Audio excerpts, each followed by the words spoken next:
কোরবানির ঈদ যতই ঘনিয়ে আসছে ততই সামাজিক যোগাযোগ মাধ্যমে আলোচনার কেন্দ্রবিন্দুতে পরিণত হচ্ছে বিশাল আকৃতির কোরবানির পশুগুলো। নওগাঁর বদলগাছি উপজেলার আধাইপুর গ্রামের একটি ষাঁড় ইতিমধ্যে ভক্ত তৈরি করেছে সোশ্যাল মিডিয়ায়। নাম তার কালামানিক। গায়ের রং কালো হয়, গরুর মালিক ভালোবেসে নাম দিয়েছেন কালামানিক। কালো জাতের নেপালিয়ান ষাঁড়টির ওজন প্রায় ৩০ মণ। তাই তো বহু ক্রেতা কালো মানিককে কিনতে ভিড় করছেন গরুর মালিক আবু জাফরের বাড়িতে। গরুটা দরদাম চলতেছে, যদি আমার ভাগ্যে থাকে আমি নিব। আমি বড় গরু কিনি। গরুটা আসলে দেখলে মনে হবে যে দেখতে দূর থেকে দেখলে মনে হয় হাতি।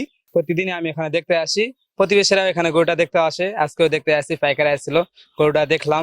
আবু জাফরের খামারে গেল ২ বছর ১১ মাস আগে জন্ম নেয় এই কালামানিক। পরম আদরে ও সম্পূর্ণ প্রাকৃতিক উপায়ে গরুটিকে লালন পালন করা হয়েছে। কোরবানির ঈদে কালো মানিককে বিক্রির সিদ্ধান্ত নেওয়া হয়েছে। কুরবানির ঈদ উপলক্ষে বাইরে থেকে মানে বিভিন্ন পাইকার অথবা কেউ কুরবানি দিতে ইচ্ছুক অনেকে দেখতে আসতেছে। এখনো ওইভাবে দাম দর হয় নাই। এলাকাবাসী বলছেন, প্রতি কোরবানির ঈদকে ঘিরে বড় গরু লালন পালন করে থাকেন আবু জাফর। গরুটির দাম হাঁকানো হয়েছে ৮ লাখ টাকা। এই গরুর ওজন আনুমানিক আমরা আইডিয়া করতেছি ২৮ থেকে ৩০ মণ মানে লাইফ ওজন হবে। দাম কত টাকা নির্ধারণ করেছেন? দাম আমরা আনুমানিক ৮ লক্ষ টাকার মতো দাম মানে চাইতেছি। উপজেলা প্রাণী সম্পদ অফিস বলছে, এমন সব খামারিদের পাশে আছে তারা। আমরা সার্বক্ষণিকভাবে খামারিদের পাশে আছি, বদলগাছির প্রতিটি খামারিদের পাশে আছি আমরা।